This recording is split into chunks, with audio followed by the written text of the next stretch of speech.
As I enter into my 4th year of flower farming, I am getting progressively lazier, especially as it pertains to things like starting ranunculus and anemone corms. So in the past, I was a little bit more meticulous about how I pre-sprouted them. This year, I was trying to find the easiest way to do it, and this is what this video is about. So we're going to focus more on the pre-sprouting stage of anemone and ranunculus corms, and I'm also going to talk about some things that we can do to make sure that we get healthier plants out of these corms. Now, before I show you exactly what I'm going to do, just some housekeeping. If you live in a climate like mine, here in the Northeast in zone 7A in New Jersey, it is too cold for us to just soak the corms and plant them directly into the ground. So instead, we need to go through something called the pre-sprouting process, which is where we wake up the corms, we allow them to basically grow out some green leaves, we harden them off, and then we put them into the ground when the weather is better outside. So if you're able to skip this process because you live in a warmer climate, definitely skip this process because this is a bit time intensive. But obviously for many of us, we must undergo this process. So I am in my basement right now. This basement is a multi-purpose room. In the winter time, normally I do a lot more winter tulips. So this is where I grow winter tulips. But this season, I've shifted away from winter tulips to focus on my daughter's recovery, and we've been starting a lot more stuff from seed. So you can see here's my soil blocks, but this is also where the anemone and ranunculus corms have been resting. So I have a little bucket over here of some corms that I've been starting. And so before we look into this bucket, 5 days ago, I had pre-soaked the corms in some water, and typically I soak my corms for about 3 to 4 hours. This is both for anemone and ranunculus corms. Now, there are some directions out there that say to do it for 6 hours. I think like 6 to 8 hours is a little bit too much. You don't want the corms to turn into mush. You still want the corms to be hardy and just soak up the water and get a little bit more plump. So did that for 3 hours, and then afterwards, literally what I did was I moistened some coconut coir, which is my medium of choice.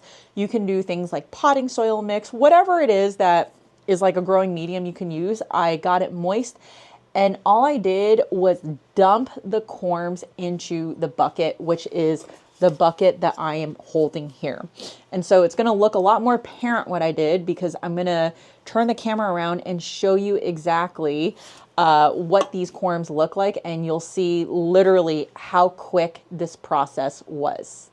So this is the bucket that I was just talking about, and you can see over here that some of the growing medium has actually dried out a little bit, but for the most part, it is still pretty moist. So if I dig in here, what you're going to see is that here's a ranunculus corm that started sprouting, and this is a really good stage right now where I want this to be, because now I can put this into its own container or even into a tray of soil, which I'll show you after, and then let these grow out. But essentially, I want these to start growing roots before I underwent that process. So let me show you what some of these other ones look like in here. So really the takeaway here is that it's okay if some of these ranunculus are upside down, if they're all just kind of thrown into this pile. So you can see over here, this one has a little bit less growth, but it started. Let's see what else we have over here. So same thing over here, just a small root. So I guess it's a little bit inconsistent in terms of the amount of growth, but for the most part, this one's already shooting up some green stems. And I was pretty confident that this process would work because I was reading about a farmer who had to start thousands of these corms, and no one has the time to really like prepare individual cell trays for all that. So they ended up doing this in like a 5-gallon bucket, basically having a layer of soil on the very bottom and then dumping a layer of corms and then putting more soil on top, dumping another layer of corms, and so forth. So this is why I thought this would definitely work even on a smaller scale. And look, you can see that the further down the corms were, because there was more moisture, the more growth this is actually getting. Oh my God, there's so much growth over here. Wow. This is pretty cool to see that we are definitely getting good growth on these corms. So I can't wait to plant these. Now let's actually go into the anemone bucket over here. Believe it or not, there's some anemones in the bottom of that bucket, but let's go to the bottom of this bucket over here. Whoops. So you can see that I've got some corms, the anemone corms that are sprouting. Got a little bit of green tip growth over here, which is nice. Yeah, so you really want to see this root growth. And what I also like about this process is the fact that it's easier to keep a bigger bucket moist and try to, water one bucket versus individual cells, which might dry out a little bit more easily. So this is a lot less maintenance. So you see over here, this is just after 7 days of soaking these. And look at that one. That one already has a little bit of a nub over here. So I'm really thrilled with how this turned out. You can see, like, I'm not growing a ton of ranunculus. And if I were to grow more, I would actually put these into a much bigger bucket, like a 5-gallon bucket. So this is a relatively small bucket for the amount that a flower farmer would grow. Now, one thing I did do was I used this heating mat over here. This is a relatively cheap heating mat. You can get these for like $10, $15 on Amazon. You can't control the temperature, so you just plug it in, but it gets to around like 75 degrees Fahrenheit. And I find that you can start corms on here, get a faster start, and then after they root, or you see the little white roots, you take them off the heating mat because anemone and ranunculus corms don't like warm feet. Here I've got some medium that I'm ultimately going to be planting my ranunculus in. And believe it or not, this is homemade compost. So turning the camera around, I'm really excited because for the last 5 years, we've been employing something called the b.a.r.e method, which is where I am essentially like fermenting our food scraps and then digging a trench, throwing those food scraps into that trench and using that as compost. My mother and father-in-law have moved in temporarily to give us help with our daughter's treatment. And so as a family of 4, we produce a lot of food scraps to the point where I could not keep up with the buckets. The ground is too frozen outside for me to dig a hole. So I started looking into home compost solutions, and we landed on one so far that I like. I'm not going to mention the name just because I've only had it for like a week and a half, but this is what it produced. And so I'm hoping to be able to use this home composting system as a way for me to get not only compost for the field, but for me to be able to use this as a potting medium, especially when it comes to soil blocking, as well as, like putting the ranunculus into a container to grow in. So we're going to be using this as a planting medium for those corms. Now, something like this does need to age a little bit more. The instructions say only 5 days. I think it should be a little bit longer, but I'm going to be mixing this with something called Pro Mix, which is basically sterile potting soil. And that will give that potting soil the nutrients that the ranunculus need in order to grow out. So next step is potting these into their containers. So there are 2 ways that I'm going to be starting these corms. One, I'm going to use this, which used to be a container for mushrooms. And I also have some individual cell trays that I'll be putting these corms into. I think doing a 2-step process is more helpful when you're putting these into individual cell trays, because then you can pick out the corms that have actually sprouted and not waste individual cell trays. So I don't have anything like the traditional bootstrap or whatever cell trays that people typically have, because I primarily practice soil blocking, and therefore real estate in those trays is actually limited. So that's why I want to make sure if I put something into a cell block that it's already sprouted. So in this case, I'm going to start first with this over here, and I'm just going to put a thin layer. One could argue that you could have bypassed this process by just pre-sprouting them in here, which is totally valid. But because I am going to have some in singular cell trays, I wanted to make sure that I did this process first to pick out the corms that have sprouted. So talking about a very, very thin layer over here. And now I'm just going to start putting the corms on top. I think we're going to be able to fit about 12 in here. Now we cover. Now let's do the other one, which has both ranunculus and anemone corms. Oh my God, there's so many in here.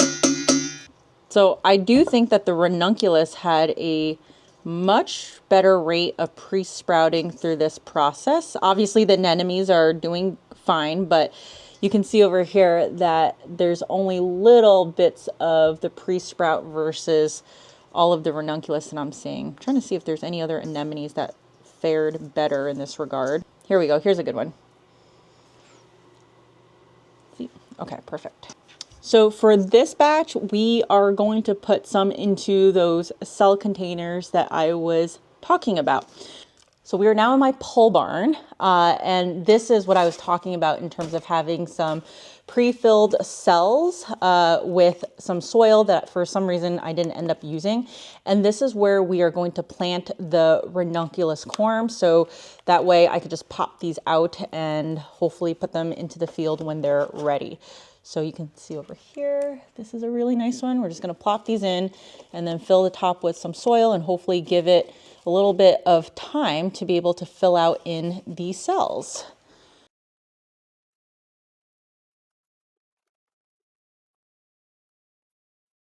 So I want to hammer home a couple of points here. You might be saying, Jesse, like, what is the difference between doing what you did with the bucket versus just doing like a tray that might be like 4 inches tall and putting it with soil?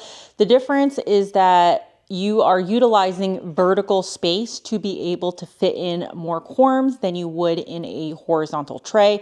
Now, also, if you were to use something like a heat mat like I did, obviously now you also benefit from being able to fit more corms into a taller bucket versus something that is just horizontal. But the horizontal method certainly works. I just think it takes more space as well as more soil and obviously like more shelf space as a whole too. So that is one of the reasons why I really liked seeing this bucket method and why I decided to do it.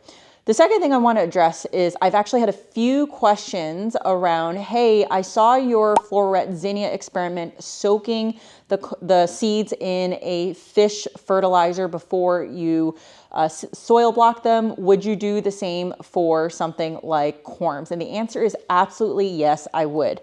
I unfortunately didn't get a chance to do it this time around because even soaking corms it almost didn't become a thing. I was doing it in a rush, so I didn't have a chance to soak them, but you absolutely should actually soak them. So there is a great video from Bear Mountain Farm where I'll link the video below, but they have said that they soak their corms in a high quality compost tea. And what that has helped them do is get a little bit more of a season extension out of their bloom. So they're able to get another succession of ranunculus corms by doing this method because those corms outperform the ones that are not soaked and they're able to withstand heat a little bit better. So I would definitely soak them if I had the time to do so. I think that what you're doing is you're starting off the corms on a better footing. They're already going to have nutrients for them. So one of the things I'm going to do is I'm going to let these rest in their trays for a few days. I'm going to start coming in with a fish fertilizer diluted water feed. And so they're going to start getting nutrients that way. It is really important that you feed your corms with some sort of fertilizer because they do need it. So it's something that you shouldn't skip, but I do think if you soak them in the beginning, you can go a little bit lighter on the fertilizer, especially in the first few weeks. Now you can see that I am in a pole barn. This is insulated, but it is definitely a lot cooler than it is in the house because there's no heater in here. So this place stays anywhere from like 45 to 50 degrees, which is perfect for ranunculus. Now, as I said before, ranunculus can benefit from being on a heat mat to start, but once they've started, you want to take them off that heat mat. And if you can provide them this type of temperature zone, that's actually perfect for them. So I don't want them to grow super fast. I actually want them to grow slow and steady. And I'm hoping that by at least having them in this temperature, I will have hardened them off from a temperature perspective. And then obviously I still need to harden them off out by accepting the sun and the strong UV rays. But for the time being, for the next few weeks, they will actually sit in here, and that will also help with the fish fertilizer smell. this may be the year that I finally get a ranunculus crop. The next step for me is figuring out how to get them outside without, I think it's the bunnies eating them. Every single time I've been like on the verge of growing beautiful ranunculus, I have rabbits come in and literally mow them down. So that has been my biggest challenge with growing ranunculus despite having this deer fence. The other thing about ranunculus for me personally is that I'm still trying to decide if they are truly a profitable crop. I think that they are a crop that can certainly fetch a high dollar amount per stem for both retail and wholesale. But given the climate that I live in, and honestly in most climates that I see, there is covering and uncovering needed even if you grow in a tunnel. I just don't have the capacity to cover and uncover, but in the limited time that I did during year one of flower farming, it was so much labor that I actually question whether or not it's truly as profitable as some people think. Now, I know that the people at the co-op that I used to sell at grow a ton of ranunculus. It's their full-time job. They're always on farm anyway, and they're trying to grow other stuff too. So that makes sense. But I think that sometimes there is a little bit too much of an emphasis on the dollar amount that you can fetch per stem without fully talking about the labor costs of overwintering ranunculus. And that's another reason why now I've chosen to focus more on spring ranunculus and anemones because of the amount of labor for overwintering. I cannot dispute the fact that you're going to get better stems and more stems if you can overwinter, but for my zone and climate, it just honestly doesn't make sense to me. So anyway, this is part one of a two-part series because hopefully in a few weeks I can come back and show you how well these little corms have grown out and you'll be able to see a progress update. But in the meantime, here's a quick update on E.